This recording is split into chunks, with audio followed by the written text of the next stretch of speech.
We started with 48 teams, and we are down to 4. Ladies and gentlemen, the semifinals are upon us, aka tomorrow, for the first one. I don't know about you guys, but we've had 2 days off of the World Cup now, and it's just been weird. I feel like I took it for granted, even though I watched every game. But here we are. There's 3 massive matches remaining for the 4 nations left in the tournament. France versus Spain and England versus Argentina. I don't know about you guys, but I think it should be like not a national holiday necessarily, but like the world should pause for those like 3 hours Tuesday and Wednesday, because the fact that I have to go to work tomorrow and I can't just sit and watch the game, can't call out. I mean, I could call out, but I'm not going to do that. But yeah, I think we should all just like take a little break midday and just everyone can tune into these games because they're going to be absolute belters. What I want to do in this video is break down who I think is going to win each respective semifinal, and obviously give my input on who is, the most likely to win it out of these last 4. All right, so looking at each team's respective path to the final, starting off with France. They played Sweden in the round of 32, beat them 3-0, pretty convincing. I think personally France has been the most convincing. People can argue about the Paraguay game. Like, yes, it was 1-0. Paraguay played like some bums and just fouled everybody the whole time and didn't really even show up to play the actual sport. So that was pretty whack of them. But I know, you got to do what you got to do against France. I get it. It is what it is. And France still prevailed. So they're yet to concede in the knockout stage, as you can see. They played Morocco next. Kind of lucky because Saibari was injured. So obviously Morocco was a little bit at a disadvantage there because he had a really good tournament. And now they see Spain in the semifinal, as everyone knows, and I've been talking about it. But Spain's path, 3-0 against Austria, 1-0 against Portugal. That late winner, man, that broke my heart. Spain versus Belgium, 2-1. That was the first goal that Spain conceded all tournament. So it shows that they are human. They can concede. Belgium had a rocky start to the tournament, but at the end, I feel like they kind of locked in and, smacked us, as in the USA, that is. Just showed that we're just not that level yet. And then their honestly lucky-ass win against Senegal. That comeback was kind of crazy, but Senegal they just choked, honestly. So, anyways, Spain, they've had a good tournament. I do think, and I know what the last time they met up, 5-4 game. Spain was up 5-1 at one point, and like it was a convincing win from them. But I think World Cup Mbappe, Olise's on a different level right now. He's actually smiling for once because he's just Mr. Nonchalant, as everybody knows. And it's Didier Deschamps' last World Cup with the team as well, so I feel like there's a little bit there. And they just seem so calm and like confident that like they're gonna make it to the final and like probably win the whole thing. And they have so much firepower up front. I mean, Dembele, Mbappe, Doué. If you look at the team of the week thing, like they're all there. So, and even Digne's been playing good. Just got the move to PSG. So I do think France wins that one. I do think it'll be a good game. I think Lamine against Digne will be actually quite the matchup because obviously youngster versus, bit of a player that's kind of getting on. And Lamine is kind of yet to really show up, in my opinion. Like, yes, he's been good. He's had his moments. He's won tons of Man of the Match awards, which don't even get me started about that. This is like a popularity contest, it seems like. But I think this game is, it's do or die. Like, he's going to show up or he's not. He played really good last time they played him. I think it could be an interesting game. But I do think they see it through and they get to that France, that is. I think they see it through, get to the final.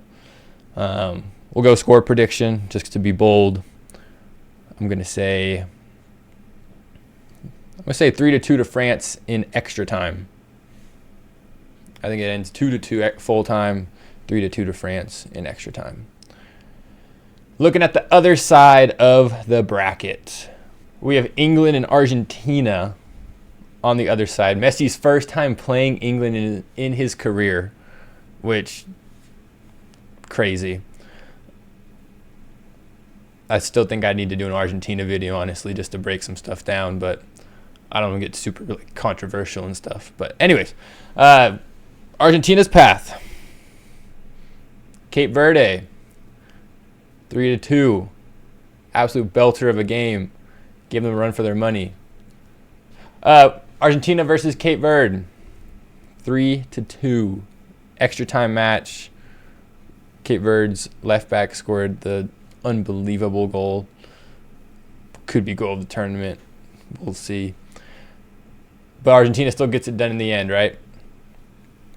They then see Egypt next. Again, 3-2. And they somehow get it done.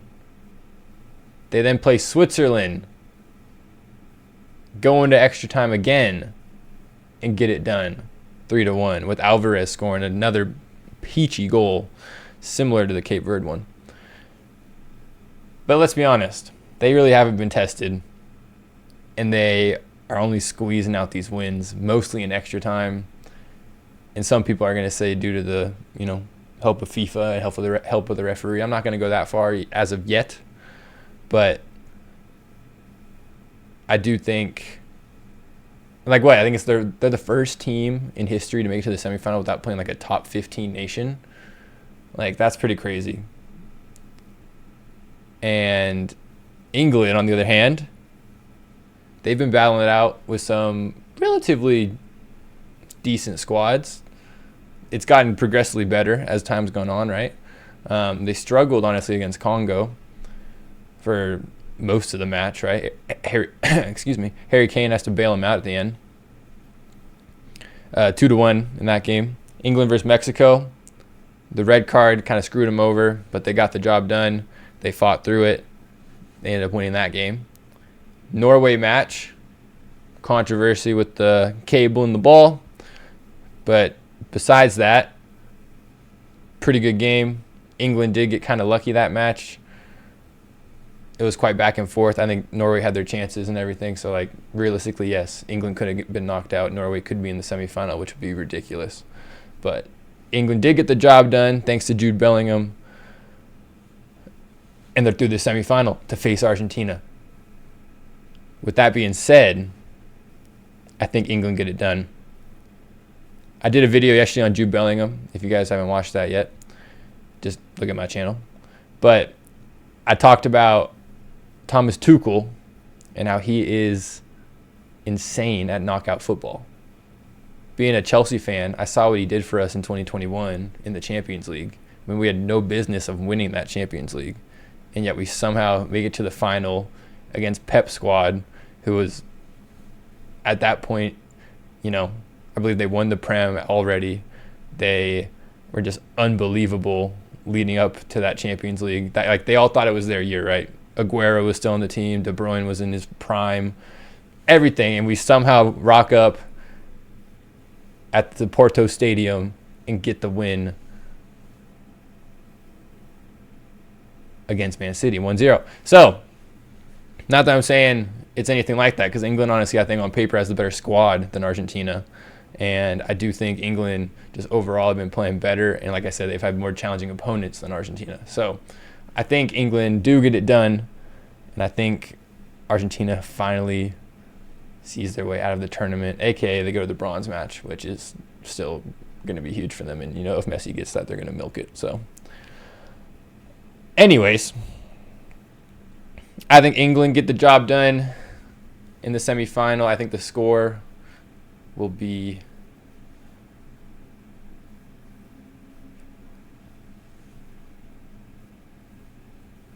I'm going to say 2-0 to England.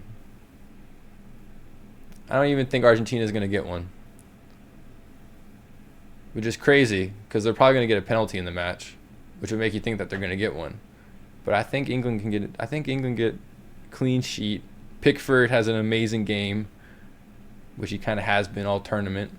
But I think he's going to really lock in for this one. I think the rest of the back line's just playing really good right now. And I think Reece James is fit, so that's huge for them. If he plays CDM, huge. But I assume he'll play right back. Because Konza got quarterfinal man of the match, or right back man of the match, I guess. But I think it's kind of sus having a center back on the outside. And Argentina does play really narrow, though, so maybe it would work. I have no idea. Like I said, anyways, Tuchel is a mastermind. I think they get the job done. Leaving England versus France in the final, and that is going to be an unreal game. But we will get to that one when we get to it. Like, comment, subscribe. I'm out of here. Bring on the semi.